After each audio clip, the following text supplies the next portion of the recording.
Hello everybody, Om Sai Ram. My name is Yashasvi Sachin Vani and welcome to Sunday Talks. We hear every now and then about woman empowerment, but is it possible to bring it into one frame? Yes, it is. She is the strength of her mother, dream of her father, nurturer of village as family, and dealer of wisdom to knowledge. And so, I have made a few lines for her. Some women choose to follow men. Some women choose to follow their dreams. If you are wondering which way to go, remember, she is the way. Oh my God. President of Sri Rampur, respected Anuradha Govindrao Adik. Thank you so much, dear Yashashvi. I am like so absolutely thrilled and very, very excited to be interviewed by a young person like you, a dynamic one. And I am absolutely impressed with your style, your presentation, and all the kind words you had for me. Thank you so very much. And welcome to Sri Rampur, to you, Nikalesh, and your father. Thank you. तर चला आजच्या गप्पा गोष्टी यांच्यासोबत. तर सर्वात पहिले ताई आम्हाला सांगा, पहिले तुम्ही विदेशात गेलात, शिकलात, स्वदेशी आलात, निवडणुका लढल्यात व जिंकल्यातही, तर तुम्ही एवढे सगळे इतक्या कमी वेळात कसे केले व ह्याच्या श्रेय तुम्ही कोणाला द्याल? तुम्ही 2-3 प्रश्न एकाच ह्याच्यामध्ये विचारल्यामुळे आता मी एक उत्तर देते. विदेशामध्ये माझं शिकण्याचं हे प्लॅन होते, पण ते लॉंग टर्म प्लॅन की ते सक्सेसफुल नाही झाले माझे. त्यावेळेस काहीतरी टेक्निकल अडचण आल्यामुळे मला ते करता आलं नाही. परंतु मी छोटे शॉर्ट टर्म कोर्स करून इथे परत आले होते. आणि मग विदेशात तिथे सगळं बघून आल्यानंतर आपल्यामध्ये पण परिवर्तन घडून आपण घरी परत आल्यावरती आपली आजूबाजू, आपला देश, आपली सगळं समाज पण त्या पद्धतीने पण सुधारावा. कारण की आपले भारतीय लोकांना पण मी विदेशात बघितलं आहे आणि मग तेच भारतीय इथे आल्यावर कसे वागतात, कसे ते राहतात, ह्याचं पण मी ऑब्झर्व केलेलं आहे. तर त्याच्यामुळे ते आपल्यामध्ये पण थोडीशी सुधारणा करण्यासाठी आणि मग ही माझी नगरपालिकेचं इलेक्शन जे माझ्या आयुष्यात आलं, ती एक चालून संधी आली माझ्यासाठी की आपल्याला एक समाजाला देणं लागतं, आपल्याला एक चांगलं काम करण्याची संधी मिळते ह्याच्यातून. म्हणून मी ते स्वीकारलं. आणि ते कशामुळे आलं तर माझे वडील आदरणीय श्री गोविंदरावजी आदिक यांनी श्रीरामपूर शहरासाठी किंवा तालुक्यासाठी नव्हे तर राज्यासाठी एवढं मोठं काम करून ठेवलं होतं. आणि त्यांच्यानंतर मग ही संधी मला चालून आली. त्यांच्या आशीर्वादाने मला हे नगरपालिकेचं ऑफिस मिळालं. तर त्याच्यातूनच चांगलं शहराचं काम करण्यासाठी मी ह्याच्यामध्ये उतरले.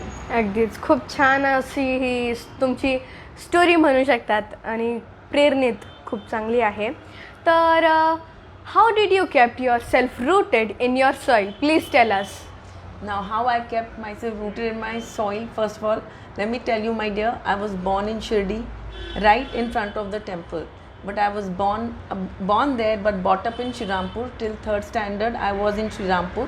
Then for my higher education, because at that moment my father had was inducted in the cabinet ministry, so we went to Mumbai. Yeah. So I completed my schooling, my graduation in Mumbai, and then we came here.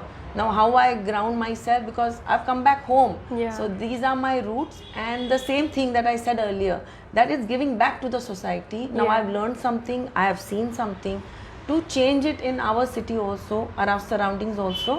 So that's how I keep myself rooted. Wow. Thank nice. you, my dear. My condolence to late Govindrao आदिक sir. तर आपल्या महाराष्ट्राचे प्रभावशाली नेतृत्व म्हणजेच आदरणीय गोविंदराव आदिक sir, तर ह्यांच्या राजकीय विचारांचा तुम्हाला कसा फायदा झाला? खरं सांगायचं तर राजकीय विचारांचं म्हणजे मी लोकांना इंग्लिशमधून सांगते, I am just but a fraction of my father. माझे वडील एवढे मोठे होते, त्यांनी एवढी मोठी पदं भूषवली होती. मग ते आमदार होते, ते खासदार होते, ते कैक मंडळांचे अध्यक्ष होते, महाराष्ट्र प्रदेश काँग्रेसचे अध्यक्ष होते, इंटकचे सरचिटणीस होते, RMMS असेल, MSRTC असेल ह्याचे अध्यक्ष होते. ते तीन टर्म्स आमदारकी भूषवली आहे, 2 टर्मपेक्षा जास्ती खासदारकी भूषवली आहे, 2 वेळा कॅबिनेट मिनिस्टर होते.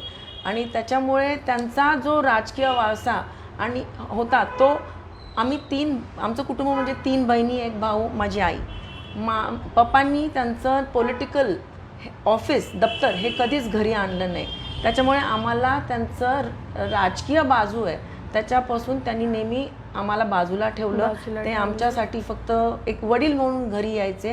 त्यांचं जे काय राजकारण होतं ते बाहेरचं होतं आणि जे मी आता अनुभवती आहे त्यांच्यानंतर मी जाणून घेतलं की माझे वडील कसं काम करत होते. तर ते अगदी दूरदृष्टी ठेवून लांबचा विचार करून काम करत होते. शेतकऱ्यांचा असेल किंवा गरिबांचा असेल, त्यांच्या जिव्हाळ्याचे प्रश्न जे असतील ते कसे सोडवता येतील त्याचे ते मानत होते. आणि काही वेळा तर सरकारमध्ये असून सरकारांच्या विरोधात जाऊन लेबर्ससाठी म्हणजे कर्मचाऱ्यांसाठी त्यांच्या प्रश्न मांडण्यासाठी पप्पांनी काम देखील केलेलं आहे.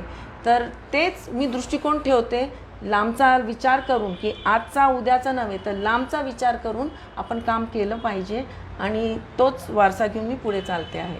अगदीच, ही खूप छान गोष्ट आहे. ही सगळ्यांसाठीच प्रेरणा आहे. आता मी तुम्हाला थोड्या शब्दात सांगते. एक पहिलं हे राजकारणी लोक आहेत त्यांच्यासाठी की त्यांनी ह्यांच्यासारखं काम करायला पाहिजे, फक्त लेबरसाठी नाही तर जनतेसाठी पण, सगळ्यांसाठी. आणि मग दुसरे युवकांना आता जसं मी माझ्या सगळ्या इंटरव्ह्यूजमध्ये सांगितलं की त्यांना राजकारण करायचं आहे, समाजकार्य नाही. पण जर तुम्हाला करायचंच आहे राजकारण तर ह्यांच्यासारखं राजकारण करा, मी असं तुम्हाला सांगते. तर मी ऐकलं आहे की तुम्ही तुमचा सर्व प्रवास आपल्या परिवार व तुमच्या सर्व भावंडांना मिळून तुम्ही केला आहे. तर तुम्ही एवढा सगळा तो प्रवास कसा केला? आता भावंडांबरोबर प्रवास करणं म्हणजे मी तुम्हाला आधीच सांगितलं Yashasvi, that my father never got his office.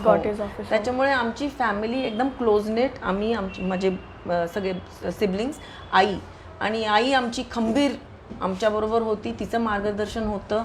आणि सगळ्याच आया तेवढ्याच महान असतात. तशीच माझी पण एक आई खूप हुशार आणि प्रेमळ, चांगल्या स्वभावाची. तिने आम्हाला सगळ्यांना बांधून ठेवलं आणि तिचं म्हणजे तिने खरं आम्हाला एकत्रित करून एकत्र चालण्याचं शिकवलं आणि कुठलेही भेदभाव आमच्यामध्ये कधी केले नाही.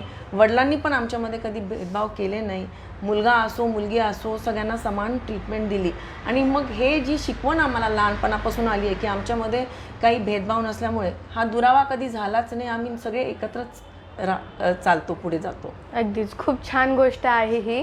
आणि मी तुम्हाला सांगू इच्छित आहे की तुम्ही तुमच्या वडिलांना रिप्रेझेंट करता इतक्या चांगल्या पद्धतीने की ही तुमच्या वडिलांसाठी एक खूप प्राऊड अशी ही गोष्ट आहे त्यांना. मग आता मी म्हणजे शिर्डीत राहते मी, तर नगर मनमाड हा हायवे खूपच घाण आहे. त्याचा विषयच म्हणजे त्याचं जर असं इमॅजिनेशन जरी केली तरी ते खूप नगर मनमाड रोड म्हणजे घाण असंच येतं. तर जर मी तुम्हाला एक इमॅजिनरी गोष्ट सांगते, जर तुम्हाला कधी चान्स भेटला की तुम्ही शिर्डीत याल, शिर्डीचे प्रेसिडेंट बनाल, नगराध्यक्ष, तर तुम्ही पहिले काय कराल? पहिलं तर शिर्डीचं साईबाबांचं स्थान म्हणजे आता साईबाबांचं घरच आहे तिथे. तर साईबाबांची सगळ्यांवरती कृपा आहे. तर शिर्डीची आता मी काय म्हणू, माझा आजोळ येते. त्याच्यामुळे शिर्डीसाठी जे जे गरजेचं असेल ते मी करेनच. संस्थांच्या मार्फत आता हॉस्पिटल असतील, प्रसादालय असेल, लोकांची राहण्याची सोय असेल गरिबांसाठी, ती सगळी नियोजन झालेलं आहे. आणि स्वच्छतेचंही मला वाटतं शिर्डीचं खूप छान. आता मी जे नगरपालिकेतून बघते, श्रीरामपूर नगरपालिकेतून, तर शिर्डीची स्वच्छतासाठी पण त्यांना खूप छान काम चाललेलं आहे. रस्त्याची दुर्व्यवस्था जी तुम्ही सांगता आहात, तर ती आता शासनाकडनं जसा निधी येतो त्या पद्धतीने कामं केली जातात. मग श्रीरामपूरचे पण हायवेचे जे रस्ते आहेत त्यांना पण म्हणजे थोडेसं दुर्व्यवस्था झालेली आहे. पण मग निधीशिवाय आपल्याला काम करता येत नाही. तर प्रामाणिकपणे जर आपल्याला काम करायचं असेल तर जो निधी ज्याच्यासाठी येतो त्याच्यासाठी तो वापरला गेला तर नक्कीच कुठलंही काम आपल्याला नीट सुरळीतपणे करता येईल. अगदीच. तर मी ऐकलं होतं सगळीकडे हे खूप गोष्ट अशी पसरली होती की तुम्ही नगराध्यक्ष झाला आणि त्याच क्षणी तुम्ही शिर्डीला पायी चालत आलात. तर तुमचं आणि बाबांचं नातं काय? बाबांचं आणि माझं नातं म्हणजे आता बाबांची दृष्टी तर सगळ्यांवरच आहे, ते सगळ्यांचेच आपले बाबा आहेत. पण नातं असं आहे की खूप जवळचं नातं आहे. मी ज्या घरामध्ये जन्मली ते माझ्या आजीचं घर. त्यांची माझ्या आजोबांची जी पणजी होती ती जेव्हा लहान मुलगी होती तर साईबाबा हे 5 घरांमध्ये भिक्षा मागायचे. त्यापैकी आमचं एक घर होतं आणि म्हणजे माझ्या आईची पणजी लहान मुलगी असताना साईबाबांना भिक्षा द्यायची. अरे वा. तर मग ते इतकं जवळचं नातं माझ्या बाबांबरोबरचं आहे. त्यामुळे हा बाबांचाच आशीर्वाद आपल्या सर्वांवरती आहे असं मी समजते.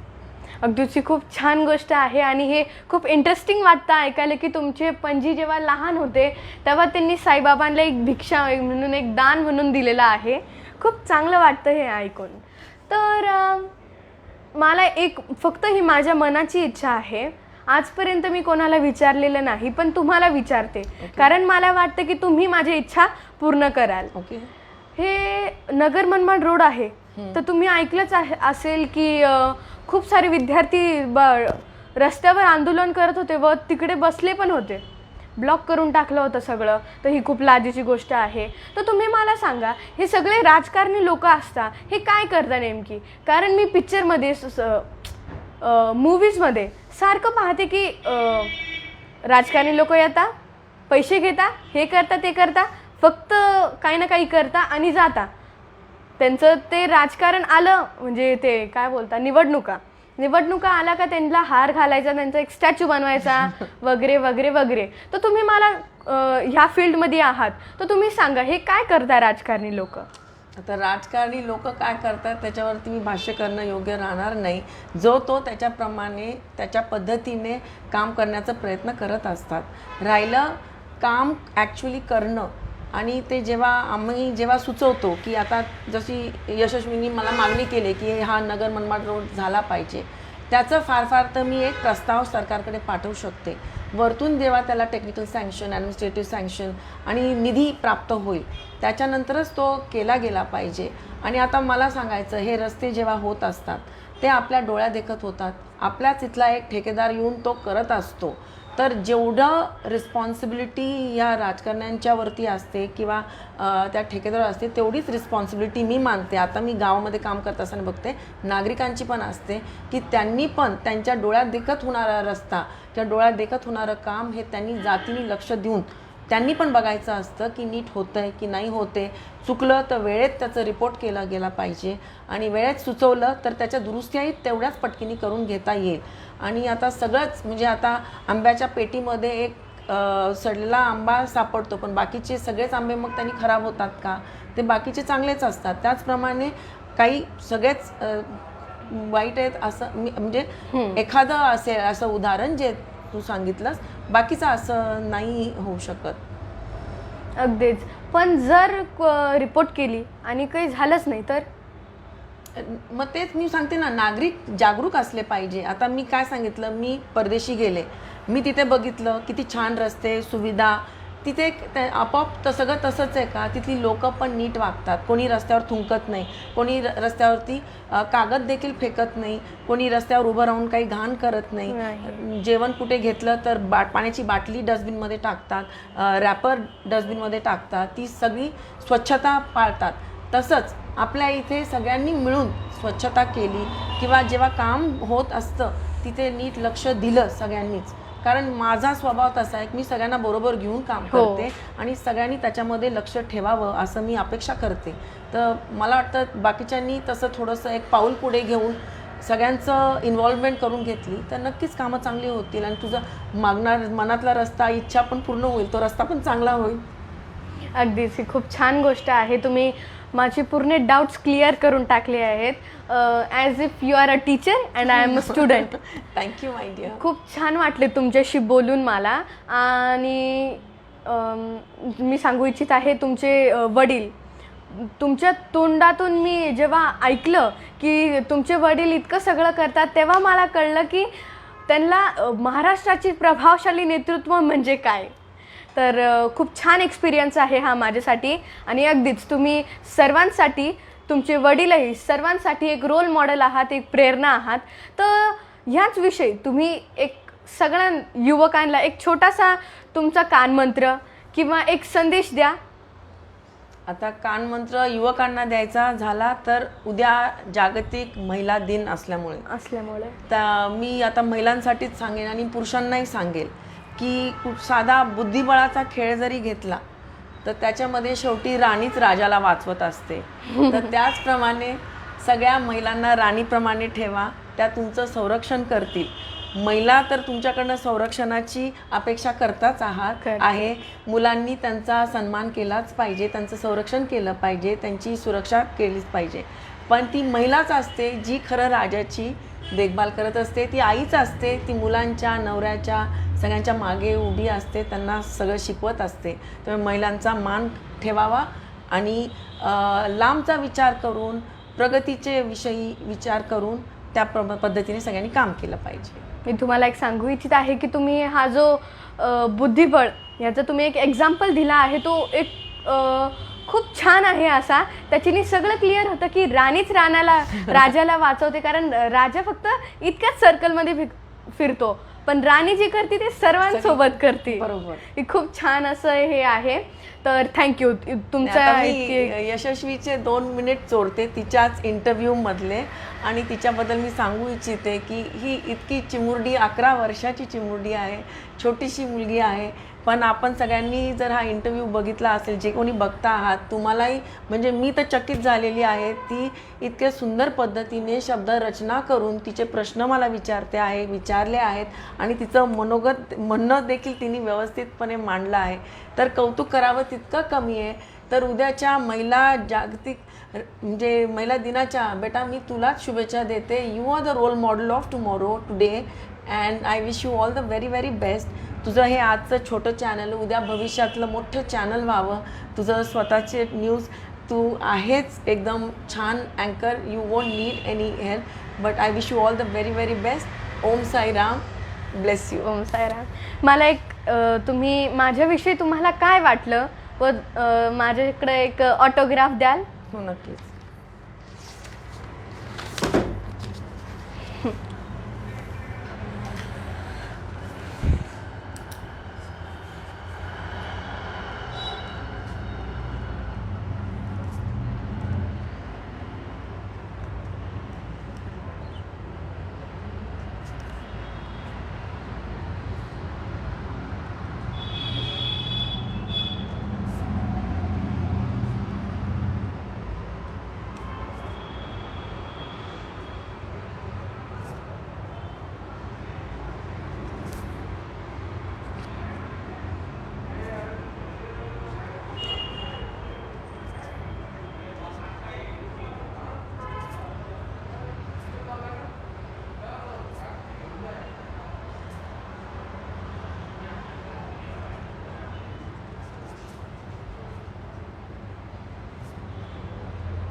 थँक्यू. Thank you so much. तर तुम्हा महिलांना उद्याच्या महिला दिनाच्या खूप खूप शुभेच्छा आणि ओम साईराम.